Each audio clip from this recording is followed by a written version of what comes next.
Hello and welcome to my channel, Kylie's Bookworks, but I'm doing a little something out of the ordinary today. So I wanted to do a sort of step-by-step series review of the Loki series, which is on Disney+. First off, this is not in any way endorsed by Disney. I'm not speaking for them. These are just my own personal thoughts and opinions on the TV show. Second off, I have important links down below for Black Lives Matter, Stop Asian Hate, and helping Indigenous people. If you could please check those out, there are some petitions, ways you can help, ways to donate, etc. Next, if you like book content, I have book content. Go check that out when you're done with this video. So basically, the reason I decided to do this is because I wanted to further understand the Loki series and be critical of it and really understand the directing choices, etc. I'm interested in going in film, so I thought, why not just check this out for fun?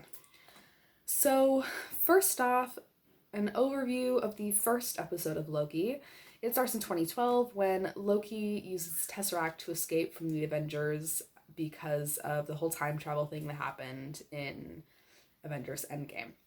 He then escapes the Gobi Desert, where he is apprehended by the TVA, or the Time Variance Authority, and taken back to their headquarters.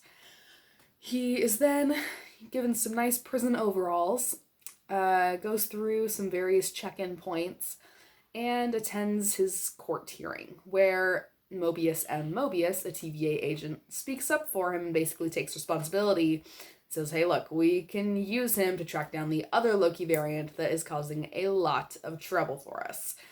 So the two of them team up. Loki is hesitant at first, and then he is able to see a video of his whole life, because the Time Variance Authority basically monitors and protects the sacred timeline and stops it from branching off, etc. So there is a path that everyone has to follow, and they stop people. So Loki escaping in 2012 was not supposed to happen, which is why he was apprehended by the TVA.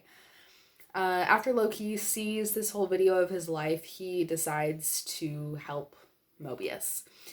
They have a couple conversations. There's various Easter eggs from like other different movies, some new scenes, but we haven't really seen many of the other characters besides any of the other original characters besides Loki. We have a lot of new characters, Ramona Renslayer, Hunter B-15, and Mobius, who are going to become key characters later in the season. So first off, after that overview, I wanted to talk a bit about the costuming. Personally, I like the costuming. I think that it fits the vibe of the TVA very well. It's this office-like setting, so I think especially Mobius's suit that he has like really fits in. I think that the like prisoner variant jumpsuits are pretty amusing. And I also really like Ramona Renslayer's outfit. I think that is really cool, especially how they work in like that brown and tan, but still have this spin that makes her different from the other characters and shows her rank in the series. Next up, as far as the lighting, I really like how overall in the series they did the lighting, especially when they are in the TVA. You see a lot of like tan, brown, and like gold, sort of some more like warm colors. And I think that that's done really well. They're really rich and vivid colors. Next up, as far as the writing and directing, I think that it was a very good introduction episode. They started off strong, especially with the intro in the very beginning, especially with the intro music. I think Natalie Holt did a wonderful job with the music. I think that it starts off very edgy and capturing, and it really thrills the audience, and then the writing really pulls you in. However, I do think that Loki's character was not handled the greatest. I think that, for example, when he sees this whole video of his life and then he's suddenly like, oh yeah, I'll like help out the TVA, I guess. For me, it didn't quite feel right because you have him. This is Loki from 2012. This is before a lot of his character development and his growth. He's still at this point in time where he's struggling mentally and understanding who he is, and I think a lot of his character comes from being insecure and feeling not wanted and wanting to be wanted by other people. So what does he do? He tries to gain and control power so that he's the one who's in power. He can make people want him. So I think that him just seeing this whole montage of his life and being like, oh, yeah, sure, it completely skips over his character development. However, I do also really like TVA Loki, and I think that he is fun and there's some really cool parts that I like. So it's a win, lose, I don't know. There's good parts and there's bad parts. So, more of that is we also see some expansion of Loki's character and defining him as being codependent, where basically, like I said before, is that he's insecure, and in order to thrive and be okay, is that he needs somebody to, you know, he needs somebody to stick with and to rely on, and that helps him. He's desperate for this control and trying to heal and love himself, and he's just a complete mess. So I definitely think that his character could have been handled better. I think that it would have been really interesting to see more of his character arc. Also on TikTok, this is the @ of the person, it's Black Fairy Bay, and they had pointed out that the writer said Loki was brainwashed by Thanos and the Avengers, but then once he sees this whole montage of his life, he just suddenly becomes a good person. And I think that was a really interesting thing to point out, and I'm glad that they pointed it out. And then they also were talking about how his Jotun lineage is completely disregarded and forgotten, and also the torture he had received from Thanos. So once again, I feel like they're skipping over these very key, important parts of his character in order to sort of go a different direction. So it's bittersweet because like I said, there's some good parts of TVA Loki and there's some bad parts. Moving on, I also think, as far as the acting, I think that Owen Wilson does a wonderful job as Mobius. I think that Tom also, he's been playing Loki for so many years that he's gotten such a really good hang of it. And then the person who plays Ravonna Renslayer is Gugu Mbatha Raw, and I think that she does a wonderful job, and I think that her character is really cool, and I don't know, she just does a good job of capturing, I think, this complexity that Ravonna has.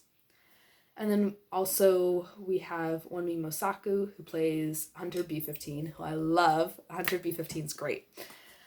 And then one of the other characters, Casey, who I thought actually was going to be a larger character, but did end up being more of a minor character, is played by Eugene Cordero.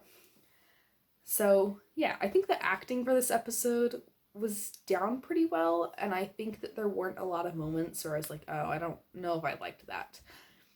I don't know if there were any moments where I was like that. So, as far as the consistency with the MCU, it could have been better. Like I said before, the whole Jotun lineage, the torture at the hand of Thanos, etc. Other than that, I don't feel like it connected too much to the MCU, that it really had much to be consistent with, because this is sort of off by itself. As far as the camera work, I think it was a little shaky, but I don't know. That may have been just a directorial choice. Personally, I don't like shaky camera at all. So, next, as far as the plot build-up, I think that it was okay. It's okay. This is the first episode where they're really trying to set up this background to the series and what's going on, doing a lot of world building before they actually get too much into the conflict. So, some other things that I really liked is the sorry. Sorry. There was a scene in the first episode at minute 34, second 15. Is in the background. You can see one of the TVA doors open, and a TVA agent pulls someone who looks suspiciously like Peggy Carter. I don't think it was actually Haley Atwell playing her, however, but it was somebody who had her like similar body type, and it was like 40s hair, etc. So there was some speculation as to whether she got picked up by the TVA because of the whole like Steve Rogers going back in time to, fall in love with her and like get married and whatever. So I think that was just a really cool Easter egg that people pointed out. And then I was also wondering, when Loki opens up Casey's drawer and there's all the Infinity Stones inside, I know there's a lot of other objects in there. And so some of them look like they could be Easter eggs, but I don't know if they actually are. And then next up, I think I have a couple dislikes, or I guess questions too, is when Loki signs the stack of papers of like everything he's ever said, and it's only like this big, I was very surprised because I'm like, I know he doesn't shut up. He's got to talk like all the time. So I was expecting it to be a bigger stack of paper because I know I talk a lot and I feel like I'm 17 and I feel like it would still be bigger than this. And if one piece of paper is just for him saying what when, he's told, oh yeah, this is a stack of everything you've ever said, then I feel like it would be bigger, but I'm not completely sure. There was another thing that somebody pointed out. I don't remember who. I think I saw it on TikTok. Somebody pointed out that the TVA logo, if you flip it upside down, it looks like it says Val. Which, spoiler warning real quick for Falcon and the Winter Soldier and the end of Black Widow. Val is creating sort of this, like, antithesis to the Avengers with John Walker and Yelena. So, I mean, I don't know if she's actually connected to it, but it was just something that somebody pointed out.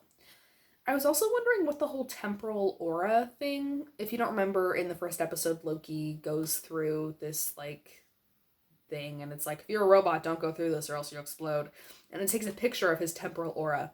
I don't know what his temporal aura is, and it's never brought up again, so if anybody actually knows what that is and what it's used for, I would love to know. Next up, there is the devil in the church. In the first episode when they're in France, when Mobius is trying to go after the variant.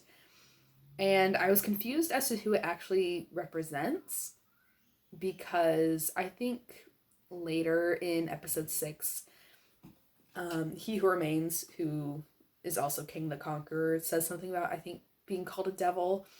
And so I was wondering if it actually represents Kang or if it represents Sylvie, because the little girl says that the devil visited her, but it's Sylvie who visited her. So I don't know. I was just confused as to what was the clear imagery. So, next up, there's also all these letters around the TVA, and I wasn't sure what they were for. So if you know, let me know. I think that, yeah. That's all I have. So if you have any questions or if you have any answers to any questions I asked, let me know in the comments. I would love to know them. But anyways, I hope you all have a wonderful rest of your week, and I will see you all for the next episode.